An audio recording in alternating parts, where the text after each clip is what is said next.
feel like we're on some kind of like PBS educational show with that. Yeah, we got a new intro. It's by a band that's been around for a while. One of my personal favorites. They're called Stepdad. I love them. They're a little different, but they've got some good stuff. And it's weird because I usually listen to more like hard rock, but I don't know. I've just always, I kind of like the electronic / I don't even know what you would call this, pop.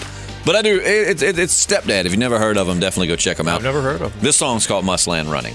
We own no rights to it, by the way. So just want to make that Did you say Muslim running? Must Land Running. Must Land Running. Right, okay. yeah. But Gotcha. that's... So welcome to the podcast. It's time for another Random Rambling Wednesday or Random Ramblings Wednesday.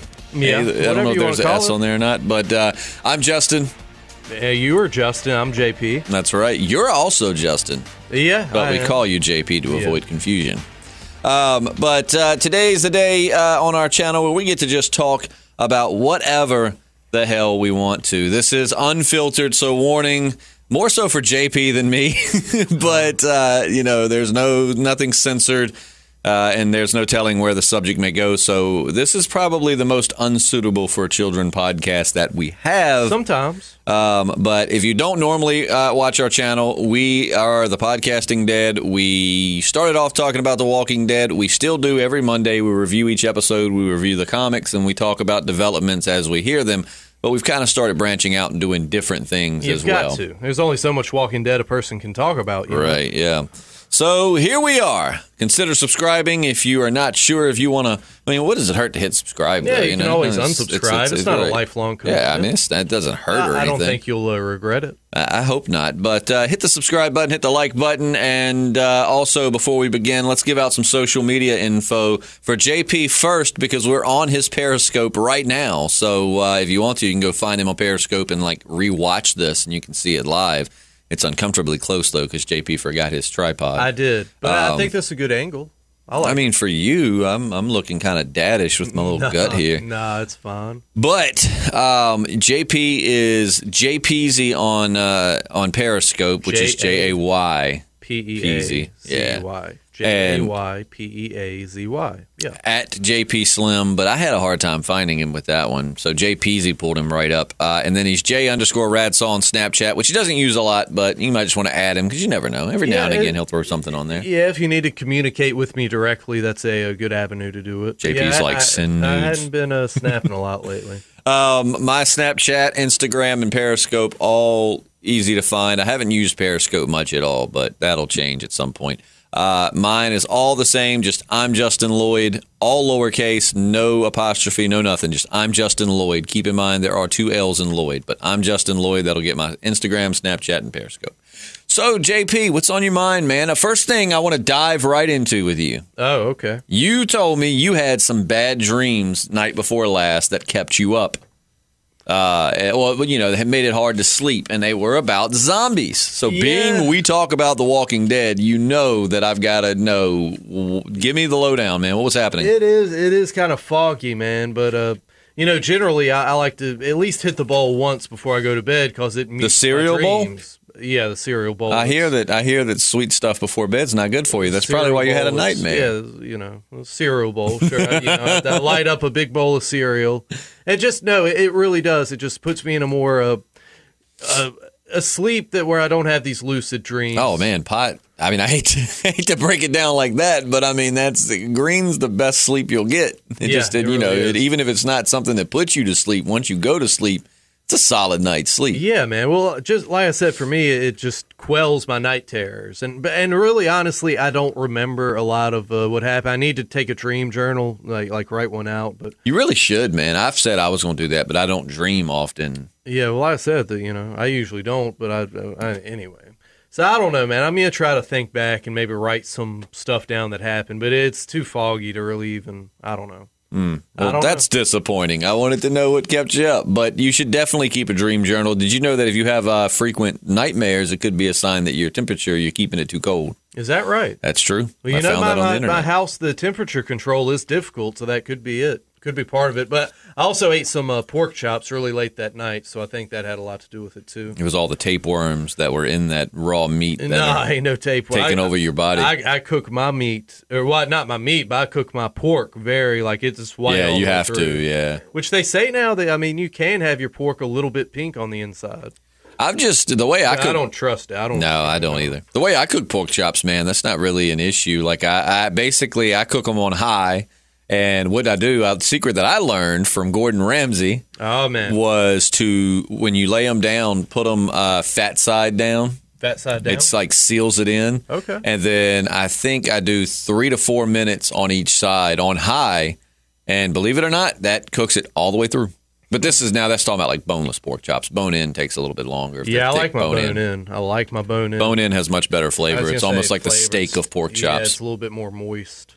But yeah, man, so, damn. So we don't know what went on in your dream. We know that it obviously must not have been good because it made you a bit restless. It wasn't fun. I came in here dragging some serious honey that morning, but no, I was reading something interesting that I don't know if you're up on Graham Hancock. I think I've mentioned him a couple times. He's like a modern day Indiana Jones. He explores ancient ruins, even underwater, and he also has written on the effects of, we were talking about psilocybin and DMT on the human brain, and possibly even helping the brain develop as we evolved. But yeah, I don't know, man. Do you think, typically it's accepted that human civilization began about 10 or 12,000 years ago? Talking about was it Sumerians? Yeah, like Sumerians and all these people, but he and the Anunnaki, weren't they like the alien overlords or something?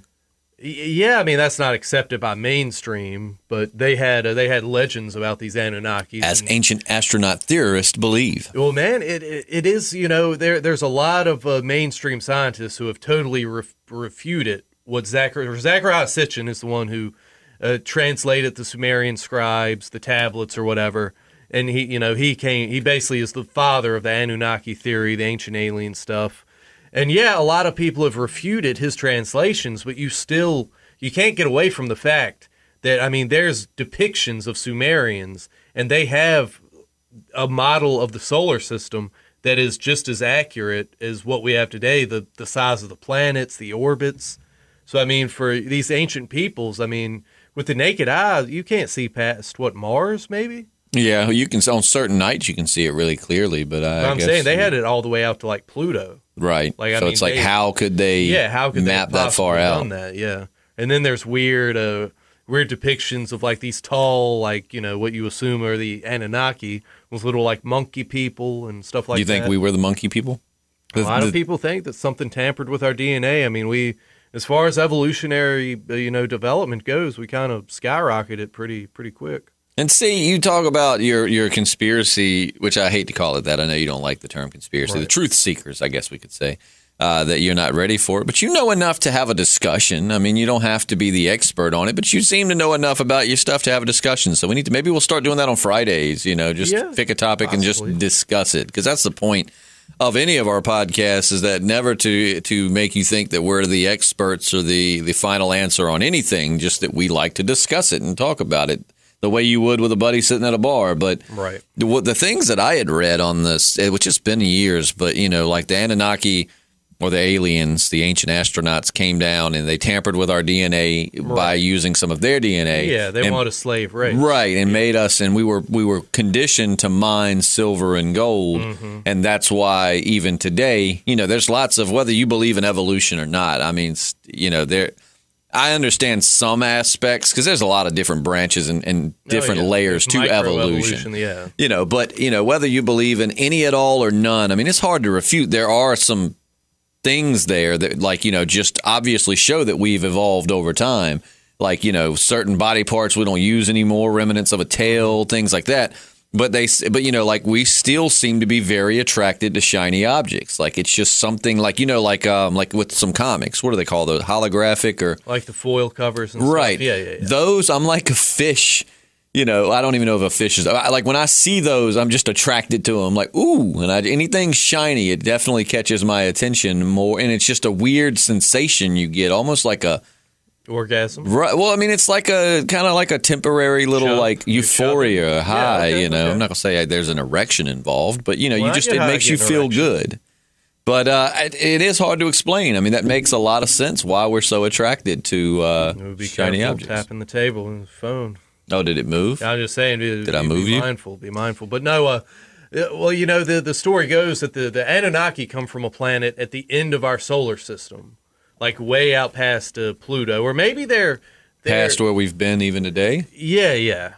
And now there is more and more evidence for a Planet X, for another planetoid at the end of the solar system, and it goes that they needed gold to repair their atmosphere or something. But now a lot of scientists are like, look, there's a million asteroids out there where you can find a plethora of all kinds of different resources, whether it's gold or coal. Wait, so there's gold on some asteroids? That's what I've read. Yeah, that these asteroids are just like bastions of all these natural resources. You know, I mean, even ice and stuff. So I don't know, man. But there's so many depictions from the Sumerians that, like I said, how did they know where the planets were, their sizes, their orbits? It's crazy how accurate people were back in those times with the little technology available, how accurate they were in mapping out even just the stars you can see and stuff, though. I mean, like, there's so many structures that are lined up perfectly with some of these, you know, these things. And I mean, it is just crazy. And I mean, it could be that they just had better technology than we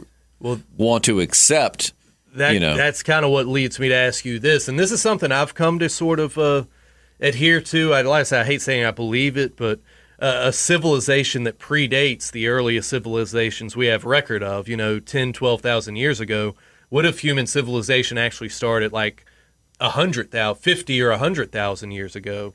But because of an ice age and glacier movements and natural disasters, basically that entire civilization was wiped clean.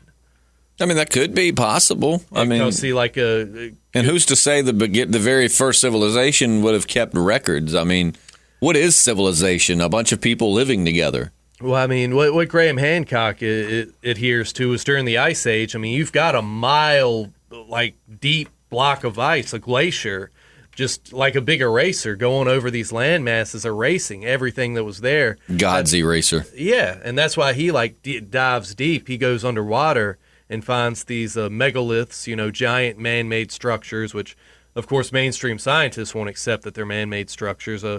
Good Tippy, I can't remember how you pronounce it, but he's finding these giant structures underwater and using that to, more and more people are coming around to the idea that our civilization goes back a lot further than because, we talked about the Sphinx one time. It's got water erosion at the base that, for the last 10,000 years, there haven't been torrential downpours in Egypt. So, they're saying it goes back to a time when the entire climate in that region was drastically different. Do scientists that are opposed to that, do they have explanations for why there may be water erosion at the bottom, though? I don't know what the mainstream Because you always got to try to look at the other side too, because there's so many times where something seems like, oh, it's got to be this crazy, crazy thing, but then you flip the coin and you realize, well, there's a pretty easy. Science has a very good explanation, but I will say, keep in mind, even though I'm one of those that I'm very skeptical on a lot of far out theories, we'll say. I don't want to say conspiracy theories, but far out theories, and JP doesn't necessarily believe them. I think he gives them a little bit more attention than I will. He's not as quick to dismiss them, but you got to remember, though, as crazy as some things might sound when the mainstream scientific community doesn't buy it, there have been lots of times throughout our history where, the scientific community was like, there's no way that's possible. That's not, and then they ended up being absolutely wrong, and it was flipped. You know what I'm saying? So, right now they're going, there's no way that's man-made. 100 years from now, it might be common knowledge that it is man-made. They were wrong. There's so much dogma that goes along with the scientific community. Can you define that word? Dogma? Dogma. Just like I don't know what that means. Widely accepted belief, like Jesus was crucified, died dogma. and rose on the third day. That's like accepted Christian dogma. Stuff like the Holy Trinity. So the idea that human civilization as we know it began 12,000 years ago, that's accepted scientific dogma. It's just an idea that is irrefutable. Right. And that's a lot of these scientists say you're a PhD at Harvard, you've built, a 50-year career on these ideas, and then somebody comes along with new evidence and information refuting what you've built your career on, you're going to fight against it. You're like, look, motherfucker, I've published 16 books, and you're going to come along with your new information, and that's what you run up against, So you're saying that pride can halt knowledge, basically. I mean, essentially, right? Someone who's not. A lot of stuff goes into, and a lot of it. The bottom line's, money. I mean, like I said, you're trying to sell books. You're trying to, keep your tenure at this Ivy League school. So yeah, you're going to fight against new ideas, and that kind of sucks when you think about it. Really as really does. I guess you could kind of consider us consumers because we consume the information they learn and teach us about. But it sucks for us because then, we basically just get the result of, like I said, pride. I mean, it's kind of like, it's sad to say, but you have to wait until these older people kind of die off. It's true. And they're not there to oppose these new ideas, because, and again, I'm not a huge science expert. I love it. I enjoy it. I read on it, but I in no way, shape, or form think that I am qualified to be taken seriously when I speak on matters of science. I didn't study for it. Mm-hmm. It's just been more of a hobby, and I love reading. I used to go to Barnes & Noble, man, and I was at Barnes & Noble like you are with comics, where you just like, oh God, what's the damage? I would go in there and be like, oh man, how did I just drop $100 on books? But in reading about this stuff, I mean, it really is. It's kind of crazy how we're just down here. We're kind of like the cave. Like, what's that old philosophical argument about sitting in a cave with the fire? The caveman sitting in the cave with the fire behind him, and he's watching the shadows on the wall, but he never really steps out to see who's making the shadows. Right. Like whoever's behind him is controlling his perception of the world until he finally steps out of the cave to see what is actually going on. Well, I'm telling you, man, I really, really think that civilization goes back 50 to 100,000, maybe even longer than that.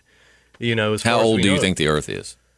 Man, don't some like religious beliefs hail that it's only 10,000 years old, which is a little crazy to think. And I know some people even who.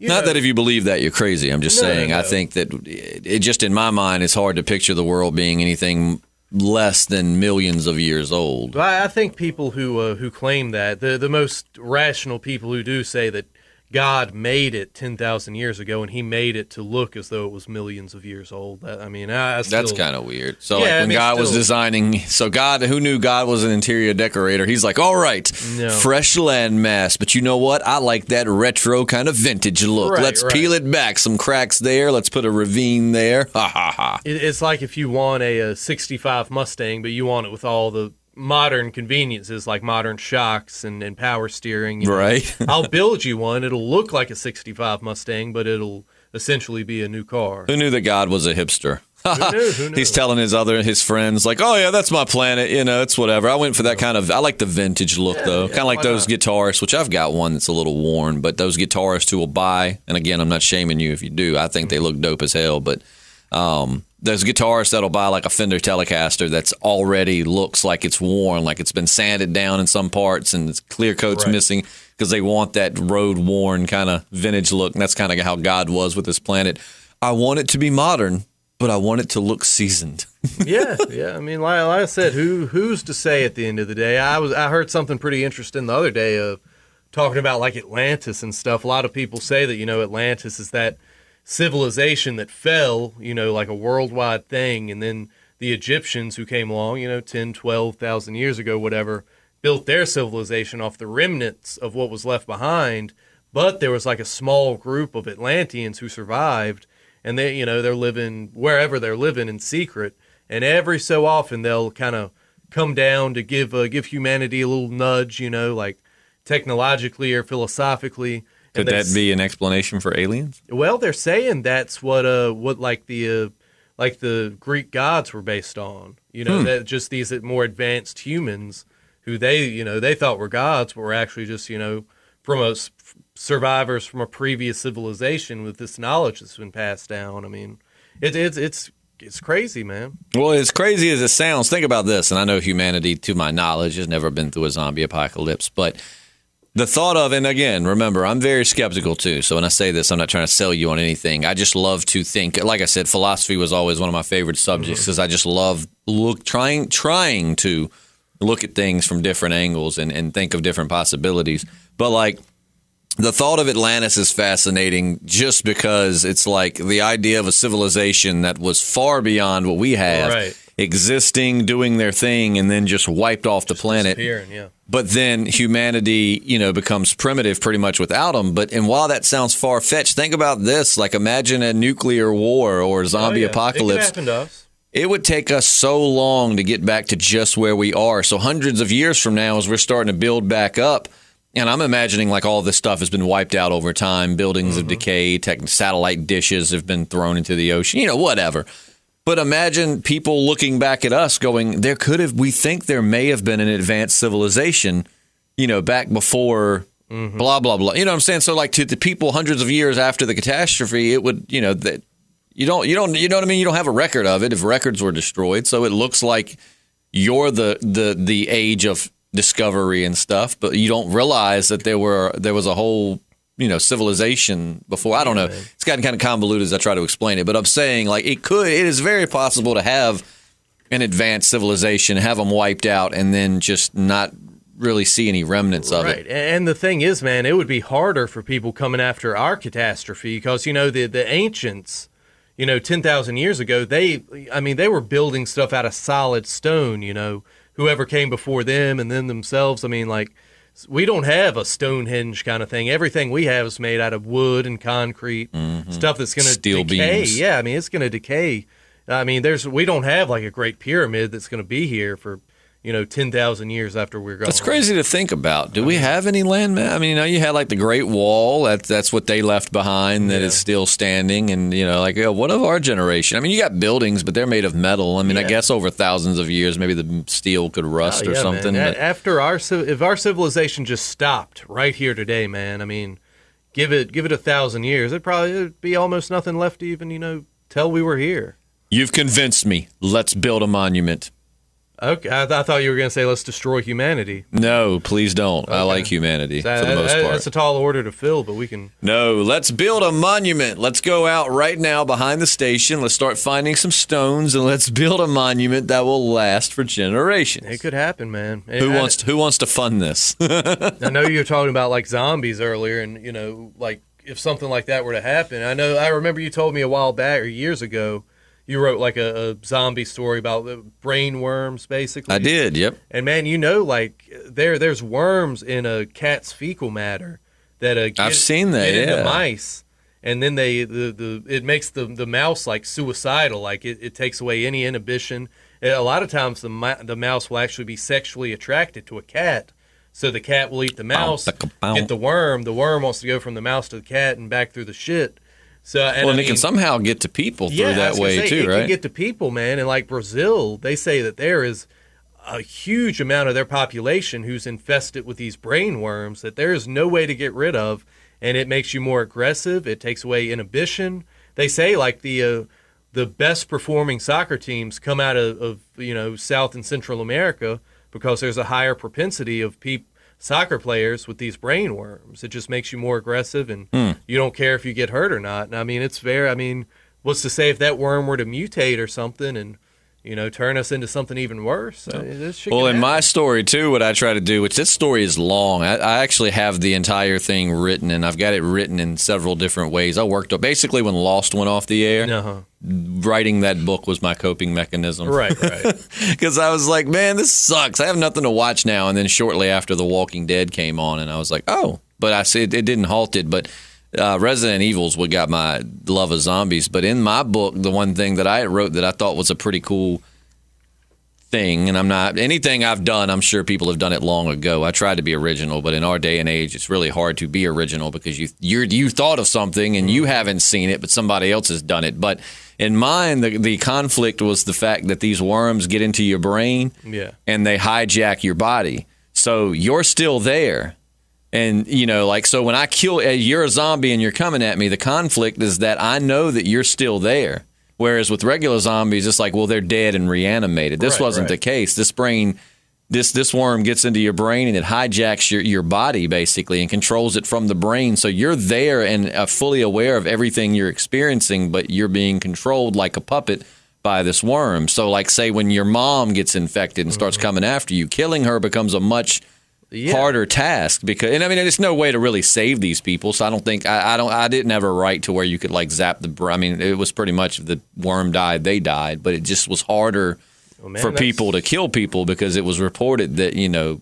Anyways, but I'm not here to get into that. That's but a very realistic, situation. That's what I wanted. I wanted it to be. You wanted a brain worm? No, well, I wanted it to have some level of realism and like real conflict in it, like because in the other stuff, I mean, I know seeing your mom or somebody come at you as a zombie, but when their face is half falling off and they're all horror movie looking, it's just like, sorry, mom, I mean, but like in mine, it's like, I wanted it to be like when they come, I wanted it to be something that I thought was steeped in some kind, because I was either going to do fungus or worms, because in nature exists both a fungus and a worm that can hijack the host and get it to do what it wants. And in mine, the reason why the zombies eat people is because essentially this worm has replaced your brain. Your body is now its body, so it needs to feed constantly. And keep in mind, the worm doesn't. They refer to the worms at first in my book as drunk drivers, because when someone first gets hijacked, the worm has to adjust to controlling, right? So that's why zombies stumble and they're slow and they're awkward, is because the worms are adjusting to controlling these bodies. Once they get more adjusted, that's when you have what I had called the runners, where they start getting more aggressive and more dangerous, more precise, yada, yada, yada. But I wanted it to be based on something I'd seen in real life, like either a worm, because who's to say they won't evolve to start controlling humans, or a fungus, because, I mean, hell, fungus can evolve too. We've seen the ones where they infect the ants. The ants go to the very top of like a tree, being completely controlled by this fungus, and then fungus sprouts from the ant and shoots its spores out. Yeah, man. Kind of reminds you of that movie, The Faculty. You remember that? Yeah, man. Yeah, God, I forgot about that. That came out when we were kids. Yeah, man. Robert Rodriguez joint, if I'm not mistaken. That was a good movie. I actually liked that, man. Yeah, Elijah Wood. That was a really good movie. Elijah Wood. Yeah. Frodo himself. Yeah, man. But yeah, so I don't know, man. What do you think the possibility of like some kind of zombie outbreak is? Well, if it were to happen, I think it'd be something like that. I feel like we're much more at risk of having a viral outbreak, not a zombie viral outbreak. The zombie virus, and I'm not going to say what is real and what isn't, because, I mean, I know nothing about medicine and viruses, so I want to say it's less likely there'll come a zombie outbreak from a virus, but it could be. I don't know. But I feel like we're much more at risk of, like, swine flu type thing, like just this viral outbreak that doesn't turn anybody into zombies. It just kills a large part of the population. Yeah, man, we are overdue for a pandemic. That's for sure. It's been a long time. Do you believe Mother Nature, like the Earth, like in The Happening, which I thought was a pretty stupid movie to be honest. I liked it up until the reveal. Then it was just kind of like. I mean, I like the premise. It wasn't a perfect. It was, it was good and bad. But do you think like the planet has these self-defense systems in place that we're not aware of? I think there's definitely certain systems in nature. I mean, from what I understand, algae or fungus rather, I mean, it's like a hive mind almost. I mean, fungus is all connected. I mean, it communicates. They say that a human cell is algae fungus. Yeah, algae's fungus. Is it? I never knew that. I meant to say fungus just in general. But algae is fungus? Yeah, I'm pretty sure. Algae? But you meant to say fungus to begin with, not... Yeah, I meant to say fungus to begin with. I don't think algae is fungus. We're going to do some research on You might be right, but I get what you're saying now. Like fungus, how it spreads out, it's kind of like all... Yeah, I mean, fungus communicates. Basically, like animals, what we, came from, if you believe in evolution and all that stuff, originally came from fungus, some kind of fungal organism. That turned, okay, now that I'm not as familiar with. Yeah, so man. They think we came from fungus? Well, not like humans, but yeah, like animals, Yeah, fungus. Have you see, I hate that you don't play modern video games, because there's so many good ones out there that I think you would, because, in video games in the day, excuse me, are not like video games of the past. It is about the gameplay, but it's also in a lot of games today. I mean, games are basically movies nowadays, and lots of them deserve more attention than they get because they tell very rich, very thought-provoking, emotional stories, like The Last of Us. Being you don't play modern games, I know you're probably not familiar with it, but in that one, it's a zombie game. But the zombies are fungus.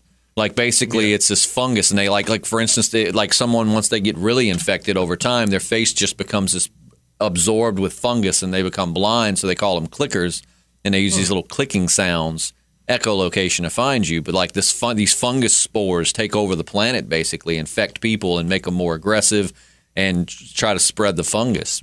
But that's a really good game. The story in that, the second one's coming out soon. I don't think it's out yet.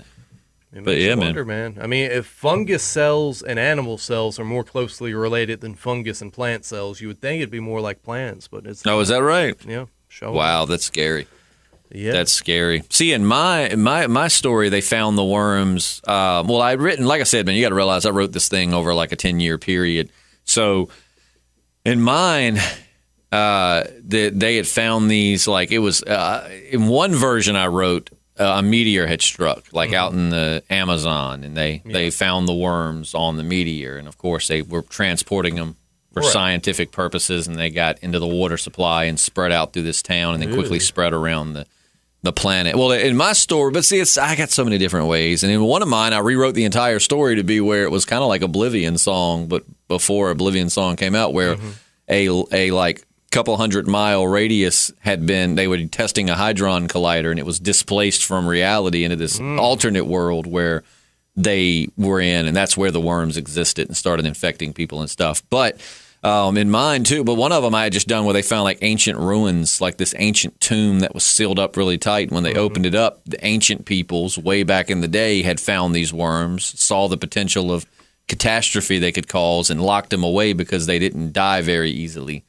Like naturally. They lived a long time, yada, yada, yada. But so it just goes to show, even though that was a story, you really don't know what's out there. Well, I mean, the guys who are exploring the ancient Egyptian tombs, like King Tut's tomb and stuff, a lot of them would shave, that morning, then explore these tombs, and bacteria that was still alive in the tombs, they would get sick, and, they would call it the curse of the mummy or whatever. They thought it was a curse, but they were just picking up this bacteria still in the tomb, and they'd fucking die from it. Wow. So that's some. So like I said, man, fiction is a lot more factual than we think sometimes. Well, science fiction seems to kind of sway. I hate sitting like this. This is so weird. It's a little awkward. Normally, I'm sitting back, like with my legs propped up, and JP's over there. But science fiction does shape science to an extent these days. Yeah, man. Then you get into social engineering. That some people think that they might be using these science fiction concepts to make us believe something they want to pass off as fact, say an alien invasion or something, down the line. You think someone would use an alien invasion as a way to get us to surrender to them, so to do what they say under the guise of we're doing this to save your life type deal? I think in the next 50 years, if they're going to try to really institute a one world government, where you have no rights and all this stuff, that might be how they do it, for sure. Man, I hope if an alien or zombie invasion happens, it happens while I'm still somewhat physically fit. Not when I'm like 50 or 60, which not that 50 or 60 is old, but let's even go further than that. You said 50 years, so I'd be like 80. And not when I'm 80 and out and hardly able to move. Like that's when the shit's going to go down. I'm going to be like, man. Sooner than that. You never know. I mean, I hope it never happens. I'm just saying, if it's going to happen, please, to whoever controls that, let's get this show on the road. Yeah, While I still feel like I might be able to outrun something a little bit. I don't feel like we haven't been to the gym in a few months, so I feel like I need to get back in the gym. But I think it would be great to actually contact life, be it interplanetary or interdimensional.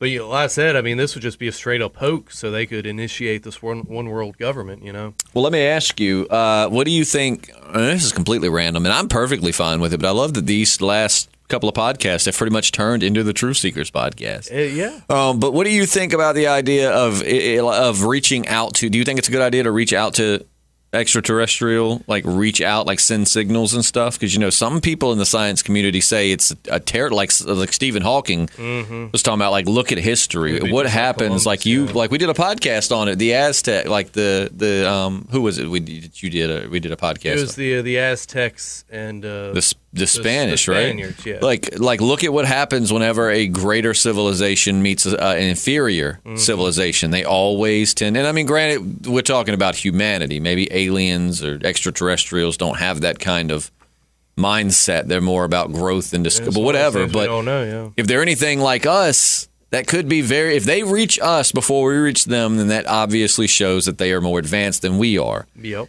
And that could spell out disaster. Like some scientists, like I said, Stephen Hawking thought we should just stick to our planet, work on what we got here, and just let whatever's happening out there happen. But that's human nature. We want to discover, we want to find. But that's what that comic Into the Darkness I'm reading that you started, that you're going to catch up on. Yeah, I'm going to catch up on it eventually. That kind of goes on to like the nature of existence and things like that. So I don't know, man. It's just some deep stuff. Did I say Into the Darkness? I think I did. Infinite Darkness is what I meant, not Into the Darkness. No, man, I'm a little bit more interested here lately in trying to communicate with like interdimensionals. That's kind of got my interest peaked a little bit more. I got a book called Biosyntheism. I don't know how you say it. That I really need to let you borrow. I mean, it's really good. Like it talks about multiple dimensions, but in a this guy's like a guy got like 4. I don't even know. I'm not even going to put a number on it. He's got multiple PhDs. Like this guy is highly intelligent. So it's not just like some theoretical science fiction mumbo jumbo. He talks about like the possibility of, for instance, like the mathematical possibility of other dimensions, and not just, some people, dimensions can mean different things. Like we exist in a certain level of dimensions here, but we're talking about the dimensions that you think of in sci-fi, like a parallel dimension where there's another you, almost the same but a little bit different. Then there's other parallel universes where there is a you who is nothing like you are now, and in some of them you're already dead. Some of them you weren't born. But he talks about like how scientifically that is possible, and like one of his theories is that when you die, like kind of explains deja vu. Like when you get, and I've read this book like 5-6 years ago. It's been a while, but like, he thinks that he doesn't say for sure, but that, it's kind of scientifically possible that, they say matter can't be created or destroyed. Right. That when you die, your essence, your soul, you, however you want to define it, goes into another you in a parallel world. Like it's kind of like, it's hard to explain, but kind of like, and like we've joked about, like think about like deja vu. What if that's what that is? When you have deja vu, you're syncing up with another universe.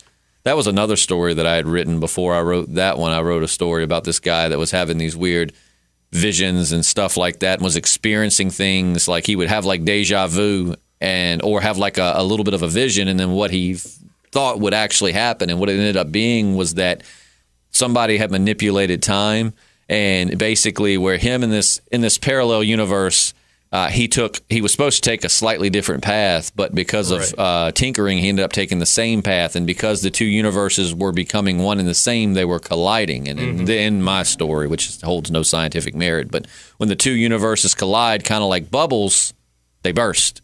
So it's basically like they've got to figure out what has to change in order to divert these two universes. Yeah, man. Hickman did something with my stories suck. That's why they're not published. Not too long ago, like Secret Wars was all the multiverses were colliding and all the different Earths. Anyway, they weren't just Earths; they were like the multiverses were colliding. And so I think they might at the end of Spider-Man 2, the Miles Morales Peter Parker little mini series they did, they kind of hint towards touching back on that, but that's been like a year or so, I think, since that came out. But at the very end of that last issue, they kind of hint towards digging back into the Ultimate Universe. Yeah, I've heard they might revamp that a little bit. But yeah, because and Jessica Jones, I think they're preparing us for it, because in the last Bendis run of Jessica Jones, she deals with this guy who's survived the whole ultimate universe and all of that, and basically has lost his mind and murdered his wife, and he knows that there are multiple universes out there, and it's like, you're keeping it from the public and yada yada yada, and this is and I mean, so they have started kind of touching on that, you know, the fallout from it, and kind of, so I don't know, maybe Marvel Comics is getting ready to jump back into that. Yeah, man, could be. I know I saw a solicitation for Hickman return. The all-white page with Hickman. I'm pretty stoked about that. He's done some good stuff over the years. Any idea what he would jump on? I don't know, man. He's done Fantastic Four. He's done the Avengers. I don't know. Some good stuff. Some good reading in comics out, by the way. Yeah, good stuff. Dropped way too much money yesterday, but that's how it goes. That's how it goes in the life of us. See, I like comics. And I read them when I was a kid. I read them up through like my early teens, and then I quit. I kind of kept up with some. I'd buy a trade paperback here or there, but I didn't really. And then I met JP, and then it just kind of made me want to jump back in the comics because he had been collecting for so long. His collection, my collection is like the Earth compared to the universe to like JP's collection. His collection is massive. He's a genuine collector. It's getting there. But it got me wanting, so like now for the last 3-4 years, it's hard to believe it's been that long, but like the last 3-4 years, I've been back, into comic. But I'm more so just reading because I've dropped a lot of things that I just didn't find interesting. Right. I'm more in for the reading, and there are certain issues I want to get if they're key. But JP's got a little bit of everything. Yeah, man. Well, maybe Thursday, come by the house and help me do some filing. Yeah, man. I would love to go. I mean, it's no telling what you've got in your collection. You've been collecting for well over 10 years, right? I got back into it when World War Hulk was happening, I guess maybe 06 or 07. I'd collected as a kid, but through high school, I didn't really mess with it too much. I used to get mine from Food Lion because we didn't have a comic shop down the road where I live. You had B&D up here. But. Yeah, well, my first comic came out of Winn-Dixie, out of the Spinner Rack. But yeah, after that, there was actually 2 comic shops in town at that point. I used to get mine every week when my mom would go grocery shopping, which my mom was one of those, she wanted me to read. So I wasn't a spoiled child by any stretch. But if it came to, can I get this? If it was something to read, my mom was always, fiction or not, my mom was always like, yeah, because she always, thought it was good if I was reading. She didn't really care as long as my brain was developing and I was willing to read. Some parents struggle to get their kids to read. So I got every week when she go grocery shopping, we'd always grab a few comics off the shelf. Yeah, man. I want one of those old vintage spinner racks like they had in convenience stores. Man, I've got a spinner rack that's pretty dope in my man cave. It's got the clear ones, but I really would love to get another one that has like the metal racks. Yeah, man, like a super vintage one. Yeah. That'd be so cool. A lot of people on the comic pages that we're on, I've seen, have started getting them. They're paying like an average of $250 a piece, but it'd be worth it, man. They got like because they've got like on the thing, it's got like Spider-Man, Archie, Superman, and somebody. It's so cool looking, like just comics, and like the price. But yeah, I'd love to get one of those too. I think it would be awesome. JP got me a rack from Food Lion. Magazine rack. I'm actually got an idea of how I'm going to put comics in that. Yeah, man, it's perfect for like trade paperbacks and stuff. Yeah. But I think that brings about the end to this conversation. About ancient civilizations and comic books and smoking weed before bed. Are you still there, listeners? Hopefully we didn't bore you to death. These conversations, like I said, Wednesdays are the days, because when we used to do Walking Dead podcasts, and we still do this, but I don't think it's bad, but we would get so off track. And it was like, man, we kind of need a outlet to where we can just yammer on for a little bit about whatever, and there's no direction, no kind of like, hey, get back on track. And so that's why we do these. So if you've enjoyed the conversation and you still haven't hit that subscribe button, go ahead and hit it. Hit the little bell so it'll let you know if you're listening on YouTube, if you're listening on SoundCloud. Hit that follow button, give us a little heart, a like, whatever they refer to it as on SoundCloud. It'll feel good. We plan to be on iTunes soon. We've said that a while back, but now we're starting to actually get off our asses and do stuff. We were planning to figure out, and of course on iTunes we'd put these for free. So you could just, and I don't know. We would love to be able to make this a full-time job. So I'm not going to promise that we wouldn't maybe do a specialty podcast that you pay for. We're going to figure out a Patreon kind of situation. Right. That was in my next point. We're definitely going to launch a Patreon. I know that we've got some really loyal listeners that are just the main reason why we keep doing these. So, we're thinking about doing some kind of Patreon. It's definitely not going to be a requirement, but we'll include maybe some kind of bonus podcast or merch or something for the people that do pledge on Patreon. Because the fact is, even aside from doing this full time, we want to make these podcasts better. We'd like to start doing. I mean, I did a lot of video editing in school, so I'm pretty proficient with it. I just need to get a program to do it. Yeah. And I really want to get like a MacBook, so I'll probably have that even before we launch Patreon. But like, I mean, things like like we want to be able to do this. We want to set up like our own little studio.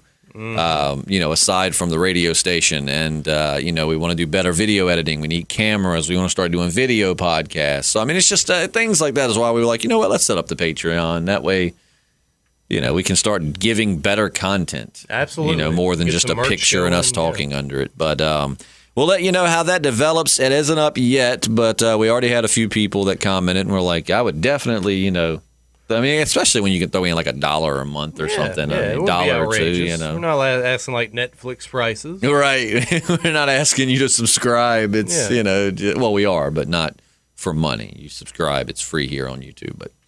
But yeah, so we hope that you enjoyed it, and we thank you so much for making us a part of your day. I don't think we have any podcasting for tomorrow, right? Tomorrow's our day off? Yeah. We'll be back fresh and clean on Monday. All right. Well, we will see you on Monday. My name is Justin. And mine is JP. And we're the Podcasting Dead.